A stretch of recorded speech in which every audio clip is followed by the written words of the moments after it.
Hello friends, आज की video में मैं आपको बताऊंगा जितनी भी कंपनीज डेटा सेंटर से आज के टाइम पे इंडिया में लिस्टेड कंपनी एसोसिएट की जाती है वो डेटा सेंटर्स के लिए करती क्या है। ठीक है, जैसे कि आपको अनंतराज हो गया, नेटवेव हो गया, ई2ई हो गया, ओरियन प्रो हो गया, ओरियंटिक हो गया, ब्लैक बॉक्स हो गया, ये सब कंपनी आज के टाइम पे डेटा सेंटर्स के लिए क्या करती है। ठीक है, देखिए, ये सब बताने से पहले मैं आपको चीज बताऊंगा। मैंने एक वीडियो बनाया हुआ है जिसमें मैंने डिटेल में बताया होगा कि डेटा सेंटर क्या होता है, एआई का उससे क्या लेना देना है।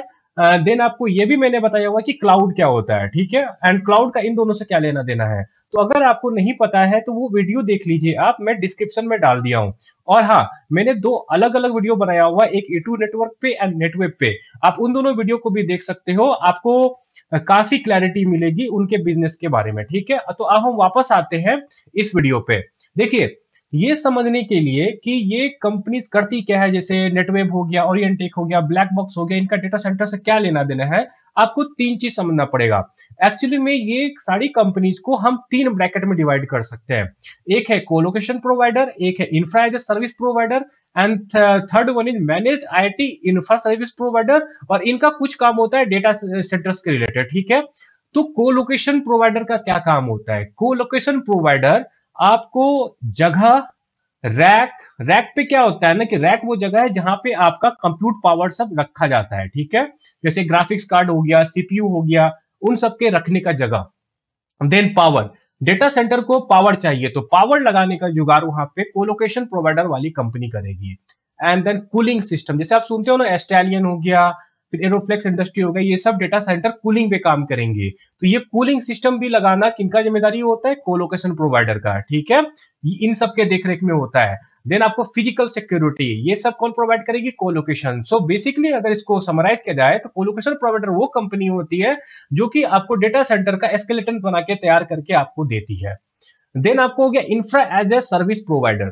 Infra as a service provider का एग्जांपल आपको हो गया ई2 नेटवर्क। ई2 नेटवर्क क्या करेगी, डेटा सेंटर पे जाके अपना कंप्यूट पावर, स्टोरेज पावर, ये सब रख के आ जाएगी। ठीक है, और फिर उसे वो अपने कस्टमर को रेंट करेगी। और ये फर्दर, जैसे कोलोकेशन प्रोवाइडर वाला कंपनी हुआ फॉर एग्जांपल टेक्नो इलेक्ट्रिक, उनको कुछ चार्ज देगी अपना सामान वहां पे रखने के लिए।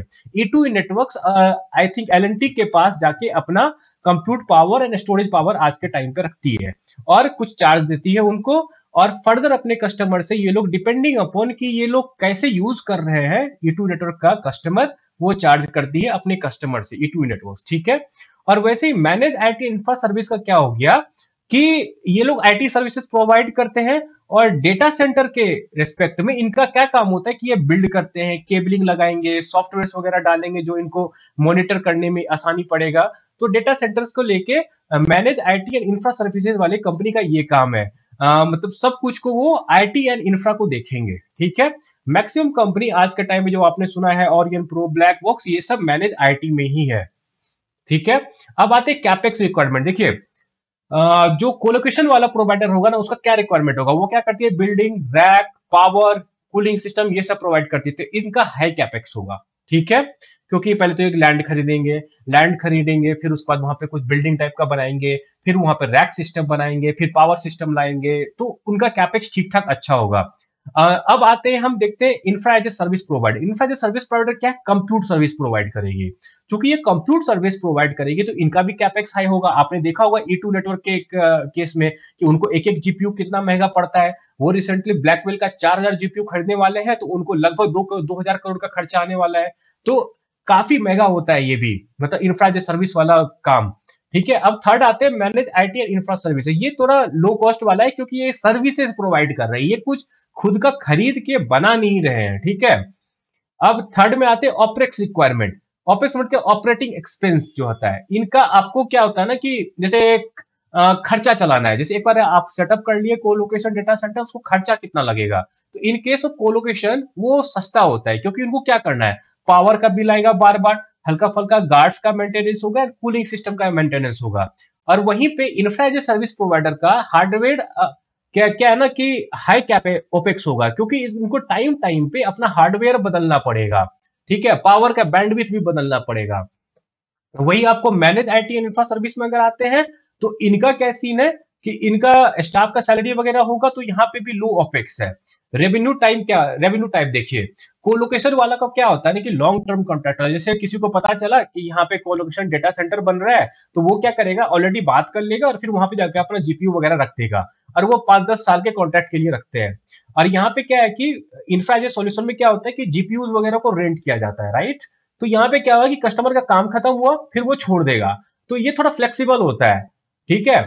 अब आते हैं हम स्केलिंग स्पीड पे। तो इसमें क्या है ना कि देखिए, कोलोकेशन में क्या हुआ, लैंड खरीदा फिर रैक बना दिया, ठीक है। तो यहाँ पे स्केलिंग के लिए क्या करना पड़ेगा, फिर से लैंड, आपको लैंड खरीदना पड़ेगा, बिल्डिंग बनाना पड़ेगा, रैक बनाना पड़ेगा। तो स्केलिंग उतना आसान नहीं है। लेकिन वही case of infra as a service provider के केस में क्या है कि स्केलिंग बहुत ही इजी है। ये क्या करेंगे, थोड़ा दूसरा जाके कहीं पे किसी दूसरे कोलोकेशन वाले से सर्वर खरीद लेंगे तुरंत जाके, ठीक है।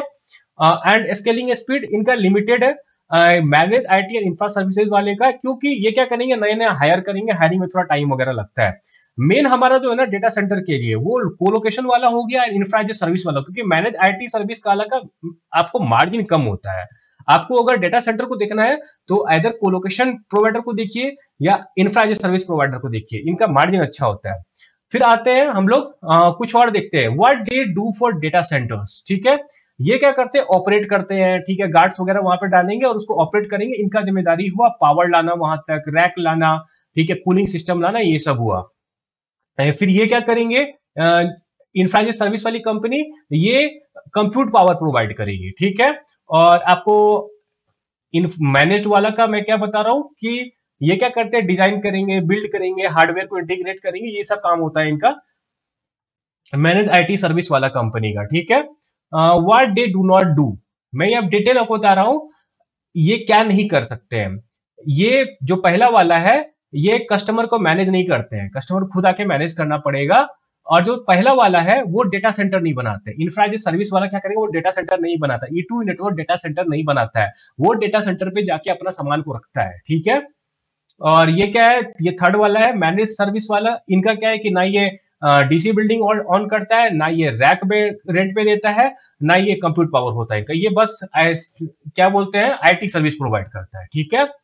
और अब हम डिफरेंट डिफरेंट कंपनीज पे आते हैं और देखते हैं वो लोग क्या करते हैं। जैसे टेक्नो इलेक्ट्रिक हो गया, ये कोलोकेशन में है कि इंफ्रा सर्विस में है या कि क्लाउड प्लेयर है, क्या है नहीं है, ठीक है। देखिए डिफरेंट डिफरेंट आपको मैं बता रहा हूं, क्योंकि मैं आपको यहाँ पे दो ही चीज कवर किया हूं, colocation and infra as service वाला काम, ठीक है। क्योंकि ये दोनों मेन है, इनमें मार्जिन अच्छा होता है। टेक्नो इलेक्ट्रिक जो है आपको कोलोकेशन प्लेयर है, ये क्या करती है, ये वही जमीन लेंगी, वहां पे बिल्डिंग बनाएंगी, फिर वहां पे रैक्स वगैरह, ये कूलिंग सिस्टम वगैरह बनाएंगे। और फिर इनका क्लाउड से कोई लेना देना नहीं है, ठीक है, टेक्नो इलेक्ट्रिक का। Pure play data center colocation player. Anantraj में क्या है, अनंतराज कोलोकेशन है, इनका मेजोरिटी कोलोकेशन है, लेकिन ये क्लाउड में भी जा रहे हैं। आज के टाइम पे आई थिंक इनका 0.6 वॉट का कोलोकेशन क्लाउड वाला भी पार्ट है, ठीक है।